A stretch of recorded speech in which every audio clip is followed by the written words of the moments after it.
We're into round two and the tennis is hotting up. Djokovic is through. Fokina caused a bit of an upset. On the women's side, Osaka and Brady are firing. There's a lot to get through, so stay tuned. Hi, I'm Ilya Marchenko. I'm Denis Kudla. I'm Evgeny Donskoy. I'm Henry Laaksonen. I'm Peter Torebko, and you're listening to the Game to Love podcast.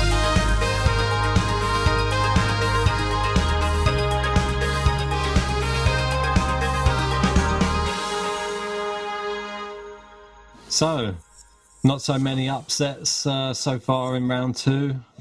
Novak Djokovic survived an early scare there from the Brit, Kyle Edmund, who took the first set against Novak, but pretty much a workmanlike performance after that for world number one. It wasn't really much of a scare. I feel like Djokovic was just toying with him, to be fair. It just seemed like a bit of a game on court for Djokovic, and he wasn't really playing at his best. Didn't really need to.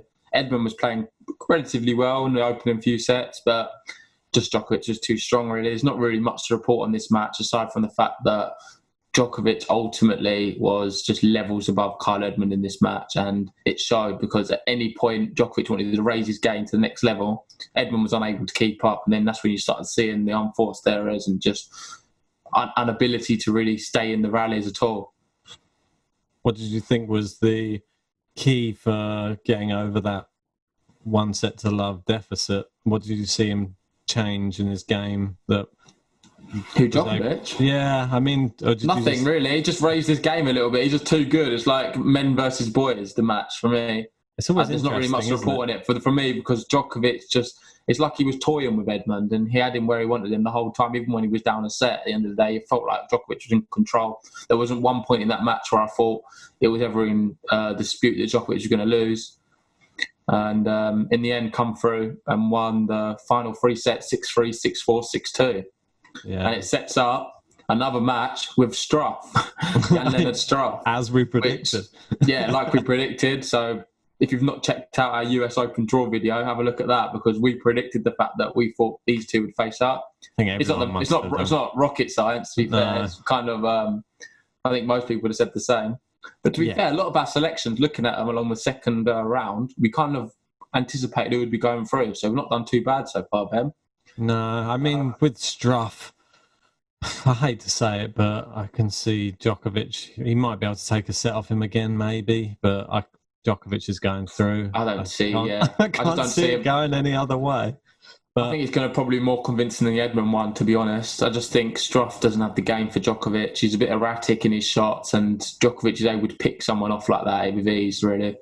Not really much more to report on that. But Struff had a really good performance against Mo.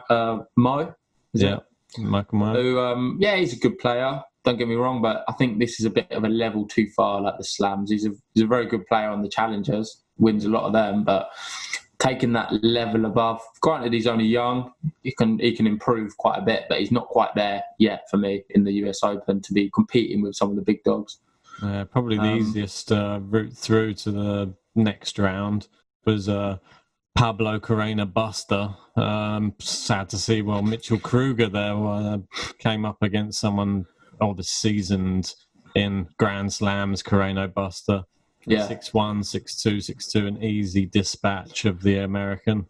Yeah, but Kruger's another one. I just don't. He's a bit like Mo in terms of he's just not quite at the level really to be competing at this level. Granted, he got to a second round, so he did well. That's probably as much as he could have expected. Got a good purse from just doing that alone. So yeah, for sure. It's all in all, it's a success, especially in a time like this where we're in a pandemic where people need whatever money they can get. So for him, I'm sure he's probably going with his head held high. But Buster was just too good for him. Yeah. And then moving down, it's actually one we both predicted, funny enough. Yeah. We was a bit surprised that he was underdog before the match. We know how good Steve Johnson is, but we also know how good Berankis is. And we did fancy Berankis for that tie. And he did turn out, he ended up winning. To be fair, I was thinking in the third set where Berankis lost 6-1, I wasn't sure if it was going to be one of them where he sort of fizzled out of the game and that was it. Then maybe if Stevie Johnson took the fourth set, then it would have probably been very tricky, I thought, for Berankis to have won it. But it turned out he fought back in the fourth and ended up winning it in a tiebreak. Who do you fancy of that next round match? Carreno Buster Barankis. Yeah, so with that one, it's very tricky. I'll go with Barankis. In the form he's playing in at the moment, I think he's the better player. I don't see it. I see Carreno Buster just busting him up. So let's. Quite an interesting match. It was on late last night. I caught the first part of it, which was probably the most competitive element of it, was Denis Shapovalov, who's looks like he's come back to form. He knocked out Su Kwon, and one of our favourites. We know that how good he is and followed him a lot last year. But he took the first set in that tie break. But yeah, Shapovalov, he's one of the hardest hitters on the tour, and it just showed really. It just overpowered Kwon in those last 3 sets. Once his serve's going as well, he's a real tough customer to defeat. And I think that you could see something really interesting in the next round. It can be quite an exciting one, I think, for him. Another one really hard to call. Taylor Fritz, Denis Shapovalov. Fritz won his match really easily, to be fair, against Gilles Simon. Not much to really pull on it, aside from the fact that we kind of anticipated Fritz beating him comfortably, which he did. And it sets up a good third-round tie against Shapovalov. This is a really evenly poised match, I feel. Shall I put the draw up just to show people what's that first part of the draw? Yeah, get the draw up. At least people can see what we're talking about. Right. So we got Djokovic, obviously, there at the top. And going through against Struff, we got Carreno Buster Barankis. We got Shapovalov there. Now come up against Fritz. Fritz, like you said, went up against Gilles Simon there. And Gilles Simon, it wasn't the same Gilles Simon from the last round. But Fritz, I think he's one of these people who's growing each round, every day in his career. He's still very young. And I think the next round we'll see what he's really made of. Well, for me, the next round, like going down potentially, if whoever the winner of Fritz Shapovalov will be playing these, and this is for me the tie of the third round, and that's Kronovic Goffin. Oof, yeah, it looks like a real interesting one. That one. I watched the Kronovic match yesterday.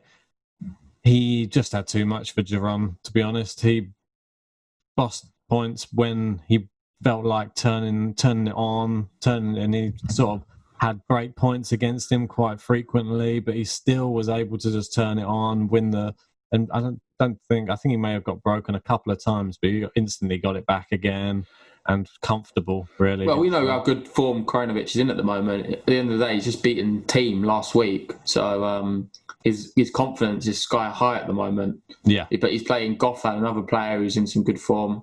We know who he is. He's the most consistent player really on tour. He's always pulls out consistent results, and he's brilliant on hardcore as well. So that's a tough affair. I feel like whoever takes the first set in that one's going to be pivotal in winning the match. Oh, definitely. That was quite an interesting match, actually, against Lloyd Harris, someone who was on our radar last year. He was winning quite a lot of challenger matches and getting to the finals of a lot of events in the Challenger Tour. That's the South African guy. He's got a really powerful game, powerful serve, and it showed in the second set. He rallied to come through and win a second set 6-4. But Goffin, so quick around the court, so consistent with his hitting. And it was just the goal. There was a golfing class, really, in the end, which I see Lloyd Harris maybe doing well in future slams. I think he took a set off Federer, if I'm not mistaken. He didn't look out of place at all there, really. And to be fair, looking at him, he looked a bit like Tsisipas. If you'd had a quick glance, he had the long hair, and some of the shots and technique, the way he was playing, looked very much like watching Tsisipas, especially some of the ones down the line, I noticed. Yeah, so, exactly. Bodes well for the future for him. Yeah, for sure. And we're going to see a lot of him, I feel. He's not going to go anywhere. No, definitely not. Moving on to your guy. Next round, it was Tsitsipas. The main man, Stefanos Tsitsipas. He went up against Mr. Chip and Charge himself, Maxime Cressy, and all the commentators were saying Tsitsipas has probably just been practicing his passing shots religiously since his last round match, and he had to because Cressy was at the net, I think, 95% of the match. And it just goes to show how good Tsitsipas is. I think it took one set feeling him out. And well, it shows how close you can get it by playing that way. At the end of the day, you've got to put some respect on Cressy that he's in the Grand Slam playing against Tsitsipas, and he was able to take. He wasn't like he didn't get blown away. The first set seemed relatively tight, and he was able to take 13 games off Tsitsipas, which isn't too bad. No, it's very good. And it just shows that it does work, but maybe at this level, playing against the better players, they will pick you off. They will be able to pass you or lob you. So maybe he might have to rethink his strategy against some of the big guys, or just hopefully he don't ever play them. But I'm sure he'll be happy with his performance here. He got to the second round, more than what he probably thought he could do. Possible, yeah. And he's going to be up against Borna Koric in the next round, who had quite a close match there. I didn't expect it to go the distance, but went to 5 sets with Londero.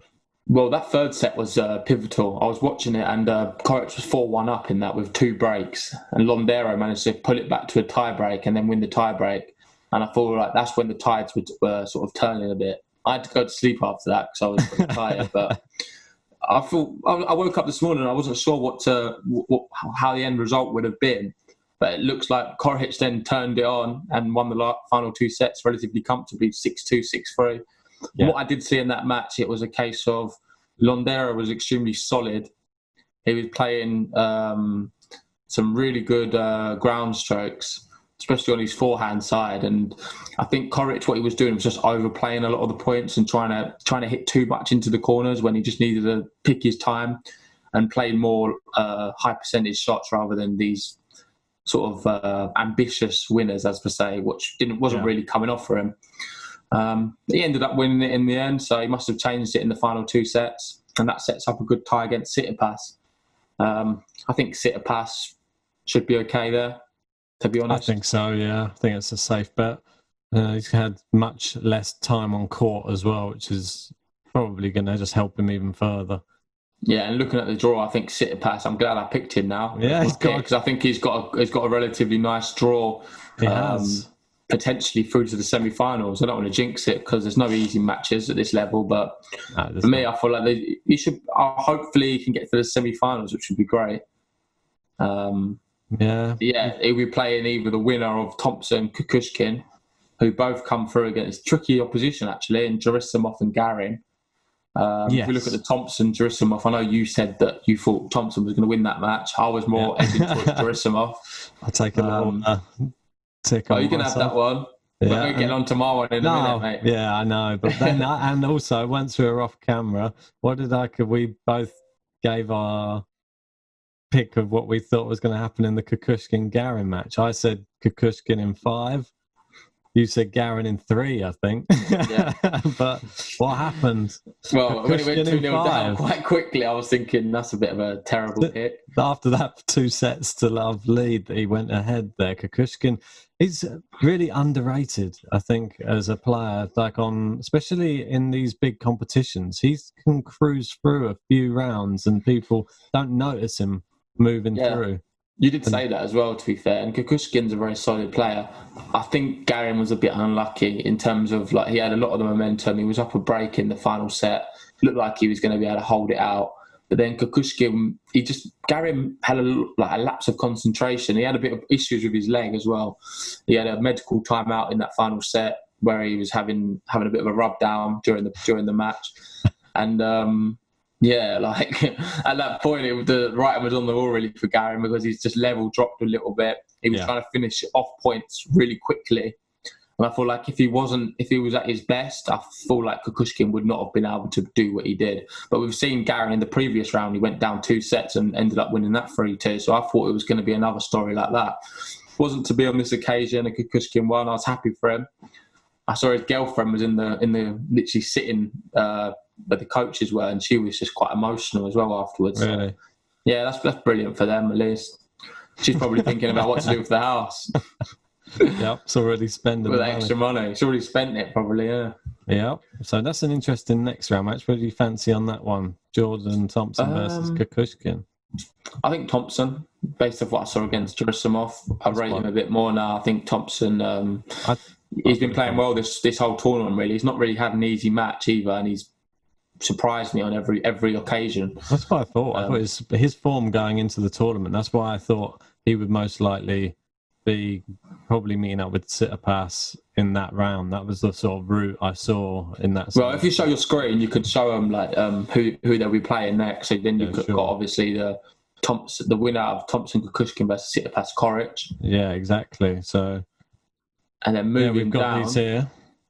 Yep, and then we had obviously the Brit through again. We got another Brit through, but this time to the third round, and it was Cam Norrie.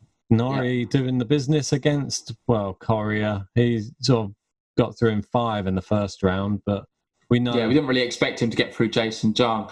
I think it was a bit fortunate Jung got injured, really. But with Coria, we know how good he is, but he's predominantly clay court player. Norrie was just too much for him, beat him in 3. Not much to report on that one. Nah, I didn't see it going any other way, that one, to be honest. Just a break in each set and done and dusted. Yeah.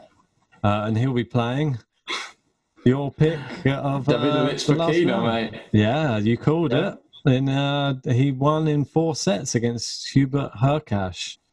And I was just, I'm just so happy, really, because, like you say, I did anticipate a bit of an upset here. I thought Fokina did have a bit too much for Hubert, and it turned out he did, and he won relatively comfortably in the end.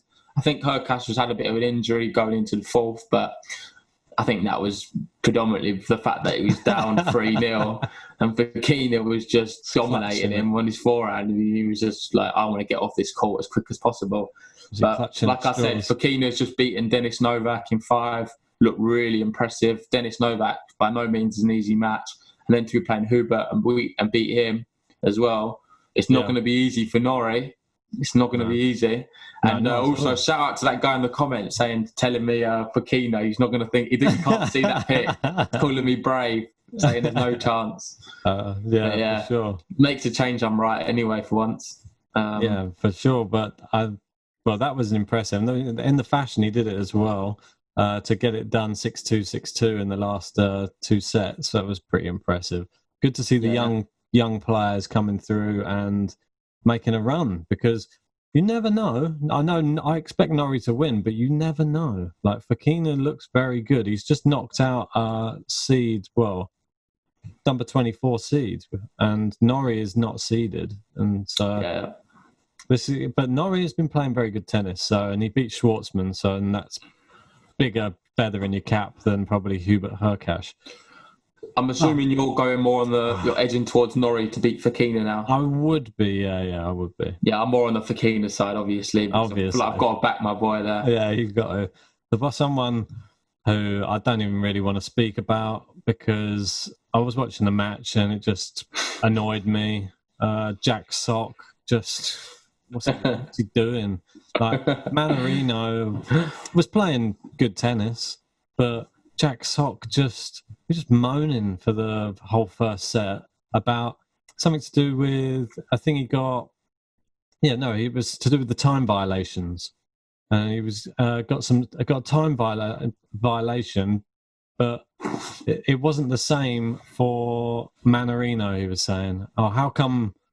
No. He said, yeah, but the time only starts when you're stood in position to receive the serve. And he made a point after that of every time he finished a point, he ran to the baseline and stood there and just was in position, very animated to show, I'm ready now. Look, come on, serve. Look, the timer should be starting. And then that I think it was just in his head, and he was still playing some good shots, but just be mentally in the game. Stop. Sure.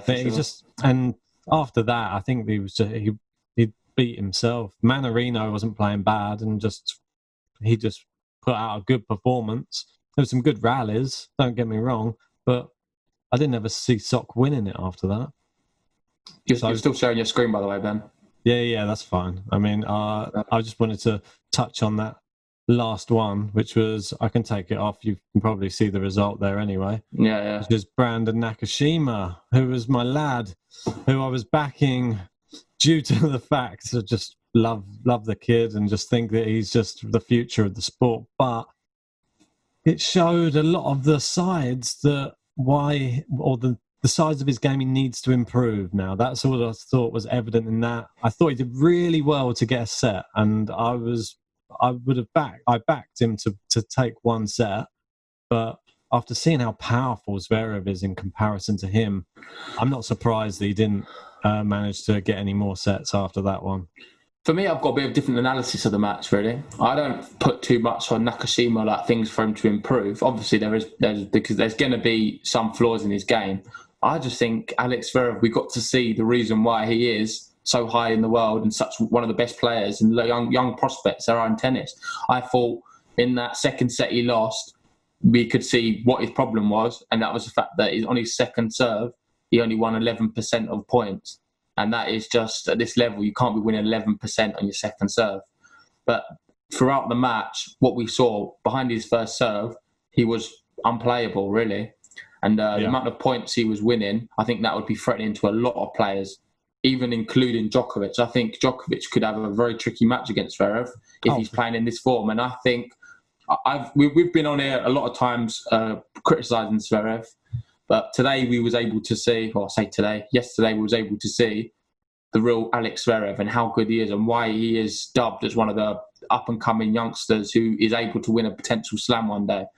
I was really pleasantly happy to see how well he performed on the big occasion. And Nakashima, fair play to him, he took his chance and played as well as tennis I've seen him play. But Zverev was just too good on the day. I think you sort of hit the nail on the head. Nakashima didn't do anything wrong. He's still playing like out of his skin, really, for somebody who's just coming on the scene. Zverev, this was a sort of like we touted it as, what are you going to turn up now? Is this the match we're going to really see? He answered his critics, didn't he? And it was a commanding performance by him. And he actually is very vocal about the fact that after the match, he's just like, my second serve, I just need to improve it so badly. It's just there were so many double faults in the match as well. Yeah, that again, yeah. But the double faults were always backed up by about another 3 aces afterwards. So his serve, like his first serve, is so good. It's very hit and miss, isn't it? And that's what but it's still good to see that he's still fighting and he's not just giving up in points, that type of thing. He actually does really want it. And you saw even in that, I thought Nakashima was going to bottle the tiebreak a little bit in that second set. Was he 5-0 up? And 5-0 up, it just looked like he was going to lose it at one point. Hitting them long, but Zverev still stuck in it, even in that. He didn't just give in. Super impressed. I was really impressed by Zverev. I've always thought that Tsisipas was a bit like kind of the level above Zverev. I know a lot of people disagree with me, but today I was it gave a big argument for Zverev being in that discussion for sure. And it sets up a good tie now against Manarino, who I fancy him beating, to be fair. Yeah. And then he would play the winner of Fokina Nori, which then it would be another big favourite for. Yeah, he would. So it's a case of, he looks like he's got a relatively nice draw going through. There's no nice draws, but you'd fancy Zverev of his calibre, the way he's playing in that in the match against Nakashima, to if he was able to continue that, to have a good run in this tournament and maybe make it all the way. Yeah, I mean, you could set up. Is that a quarter final with Tsisipas if it all goes well? I believe. Yeah, that's correct. Or is that semi? No, that's quarters with Tsisipas could be the way that we're going to see the tournament go. Could be interesting. Yeah. Hopefully, that's what we get to see. But not if Nori has anything to say about it, he might be able to get through and might surprise everybody. But anyway, let's move on to the women's because there's a lot more upsets on this side. There definitely is. I feel like we should start with arguably one of the biggest ones, which was Caroline Pliskova went out. Yeah, it's just crazy that. And it was, the first set was a complete obliteration by Garcia, beat her 6-1. She fought back in the second set, but just didn't have enough for her, really. And Pliskova's not really been playing very well since the return of tennis. No. Not really seen her pull many results together at all, and a bit worrying. Maybe she's saving herself for the French Open, but she's going to have to perform a lot better for that because the number one seed's out, and it's already a bit of the quality's not the highest on the women's tour right now, in the fact that there's so many of the top 10 dropped out of this tournament. So we needed as many as we can to keep to stay in the tournament really and progress. But she's gone. But one who is in brilliant form this year is Jen Brady, and she was able to beat Bellis. Thought that'd be closer in a flash. In a flash. I thought Bellis might put up a bit more of a fight, but Brady, like you said, she won that tournament in Lexington, and she's not looked back really. She hasn't really looked back after that. I know there was the other tournament, she was Cincinnati, and she probably tired from the week before and didn't really perform there, but it seems like she's back again. She's well rested and now firing again. And I wouldn't want to be the next person to face her. And Caroline Garcia, it's not an easy match there. She's gone past Pliskova, but I think it's a tougher match now. Jen Brady. I'm not sure. I think Jen Brady is a lot happier that she's playing Garcia than Pliskova. Oh yeah, for sure. So for her, with her regards, I think she's probably quite happy with the way it's turned out, and she's putting her hat down for this one to say that she's there to win it. I think definitely. I think she's really got a good chance because on her draw, the other main threat, in my opinion, is going to be Angelique Kerber. Let's have a look at that side of the draw. Yeah. We see at the top there, we've got, Kerber, who went through in the All-German affair. So we had the All-American affair, the All-German affair, and then the All-American affair there. So Kerber freed some. Yeah, that was a really close match. But, as we said, Kerber threw in two. The big Kerber's got a lot of quality, former world number one, and brilliant player, really. And I feel like it's between her and Brady. Whoever gets through there, they're going to be all the way, I think, maybe to a final, semi-final. Possibly, yeah. And then we'll get on to they'll be playing potentially later on in the video. But what was you going to say? You could talk about Kerber Lee? I was going to say Lee Risk, sorry, yeah. Lee and Risk. I thought Risk could be someone who might do well in this competition. Yeah, but we both said it, actually. We thought she could be a bit of a dark horse. We haven't seen much of her, though. This is the thing. We haven't really seen much of her at all. And I think it's just showed that maybe Lee's just a little bit had that little bit more pre-tournament practice. And she just destroyed her, really. I didn't see that coming. I don't know what happened in this match at all. And similar goes for Vondrousova. I don't know. I can see this one more. I think Vondrousova, just get her on the clay. I don't want to really watch her on the hard court anymore. She just, I don't know. She needs to sort herself out big time, get some coaching and actually understand it a bit more because she's not firing at all. It looks like every service game, it looks like it's going to be a struggle to hold. I watched a bit of this match because I was excited about this matchup, but Sasnovich just dominated her really from the off, 1-6, 1-6-2. I really rated her highly, even from the clay court tournament that was at Palermo, when she was playing some really good stuff there and really stood out for me as somebody who just jumped off the page I hadn't really given much time to before, and shows she's putting it together on hard court now. And I'm excited to see that next round match against Putin-Sava now. I think that could be a real clash. I think she could take it as well. Yeah. It's a tricky one to call, really. I think it's going to be quite close. I think Sasnovich probably would win. But like you say, Putin-Sava is a seeded player and the draw, so you can't just ignore her. No, for sure. But one last point on Vondrousova. I feel like her mind was already on the French, to be fair. Probably. She just wasn't seemed to be there, really, in spirit. No.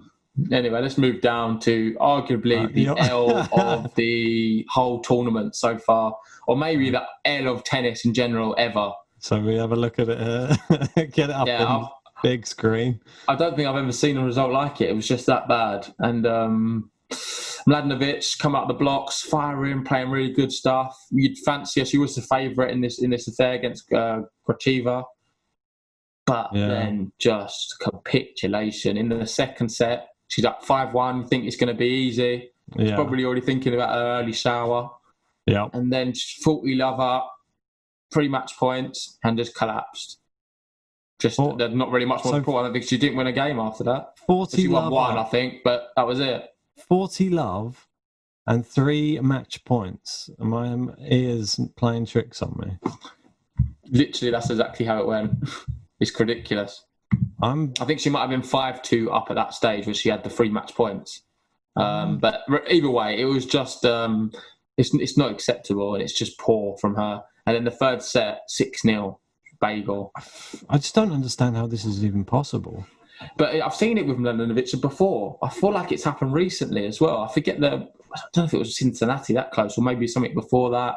Might have been in Palermo or something. I've seen her do this similar, where she's up leading, commanding, and she's completely capitulation. She's known for it, I feel. And it's something what she needs to sort out, because it's not her ability, is it? It seems to be a bit of a mental sort of fatigue. Is she lacking fitness where she can only play for 40 minutes? I don't know. But something's not right there. And yeah. It's really bizarre. We'll see her at French Open, I'm sure. And hopefully she can do a bit better and sort herself out for that. She'll have the home crowd, 20,000 people in the stadium. So I think it'll be a bit trickier for her to do that in front of national fans, to sort of just capitulate like that. I think she'll give a bit more of a fight for sure. It's just really strange. And let me... anyway, fair play to Gracheva. She went through and won. So you've got to give her some plaudits. I can just give you I want to just show you quickly on here. If give me 2 seconds. I've just pulled up just the point by point so that people can actually see what went down. And that's a good idea. Do that. Right, so you can see here. Crazy. Match points. 1, 2, the 4 match points, 40 love out of 5-2. And it's just not good enough, is it? It's just crazy. Like, how do you go? Like, how do you capitulate like that and just lose all of them? Like, all look in at her first service game, held to love. Things were looking good after winning 6-0. Then broke straight away. Things are looking positive. Manages to get to 5-1, and then that was it. Had a game to love there in the first. That's what I'm saying. I know. Anyway, let's move on to the next part of the draw. Yeah. Let me just come out of there. Yeah, so on to the next part. Gracheva, she's going to be playing Petra Martic, in the next round. Yeah, no upsets there. Martic, the experienced player, come through, won that. Not much to really report on it. 6-3, 6-4. Moving down to the next quarter, this is where it's quite exciting, I feel. And this is where we're going to potentially see one of the oppositions to be playing, I feel, Angelique Kerber or Brady later on in the event. And one of the ones who you'd fancy to be right there is Naomi Osaka. Yeah, obviously the finalist of Cincinnati was unfortunate not to play in that game for injury, but her form she's continued that form through, and she looks like the most informed player, in my opinion, on the women's tour right now. You could make an argument for Jennifer Brady, but I think Osaka's the one to beat in this tournament. The way she's been playing, I just hope that her hamstring's not too tight and she's okay to play. Not Kontaveit? Yeah, Kontaveit obviously is up there, but if you can't really ignore the fact that, for me, on the men's tour you've got Djokovic, and on the women's tour you've got Osaka right now. They're the two dominant forces, I feel. Camilla Giorgi could not get close to her experienced player. I quite like Georgie. I watched quite a few of her matches actually, but Osaka is just too good. More for the and play. It sets up a bit of a shock actually in the next one. Yeah. Where Sevastova lost to Kostyuk. Didn't see that coming. Yeah, well, obviously Sevastova beat Corey Goff in the last round. Was expecting her to sort of push on from that. But fair play to Kostyuk. I'm not seen much of her, to be fair. I know who she is, but I've not watched many of her matches. So I'll have a look at the Osaka Kostyuk one and have more to report on that for sure. Moving down, we have a few here. Magna Linette went for a tricky game against Danka Kovic, and we know she's quite a good player actually on clay. But Linette, the seeded player there, 24, was able to beat her. And then play Kontaveit, who is my dark horse for the tournament. And it's looking good, I feel. I think she's going to have a good run in this tournament until she potentially plays Osaka in the fourth round? Yes. Yeah, she could have a fourth round tie against Osaka, which is a bit of a worry. Well, you never know. Yeah. But then, look, so she beat Kaza Juvan, how we know how good she is. She's played some good tennis of late as well, especially at Palermo, beating a few players who she was an underdog to. So fair play to her. One I was more shocked in was that next one, Rybakina. Me and you both, mate. Shelby Rogers. Shelby Rogers was doing well in Lexington. Yeah. She's shown it again. Good on the hard court and taken out the 11th seed, Rybakina. So sad to see Rybakina go out, but she sets up an All-American affair in the next round. Another shock as well. There's a lot of shock on the women's side. Yeah. Yastremska out, Brengel through. Yeah, that is a bit of a shock. Both of them are massive shocks, to be fair. I was pretty confident we'd see a Rybakina, Yastremska third round, but it wasn't to be. Rybakina, she's got a massive future in the game. Can't write her off too soon. She had a brilliant start to 2020. Yeah, for sure. Like the coronavirus stuff come at a bad time for her because she was flying before all that happened. She was. Oh well, we'll see her. We'll see her again soon. Shelby Rogers, Brengel. You'd fancy Shelby Rogers there, right? Yeah, same. And okay, moving down to the final little segment, and we've got Flipkins, Pegula, and Kozlova, Kvitova. yes, Kvitova's doing her thing down there, isn't she? I think Down the bottom. She's looking good. If she goes through there, but we could have like Kvitova. If she manages to get past Pegula, who took out Flipkins, then we could have maybe a Rogers, Kvitova. I see Kvitova probably winning that as well.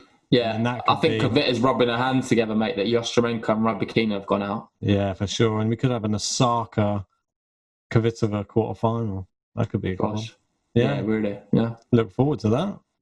Yeah, so, I guess that's our overview for the first part of round 2.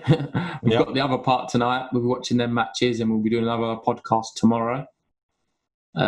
If you've got any questions for us or other things you want us to report on the podcast, let us know and we'll try and discuss it in the next podcast.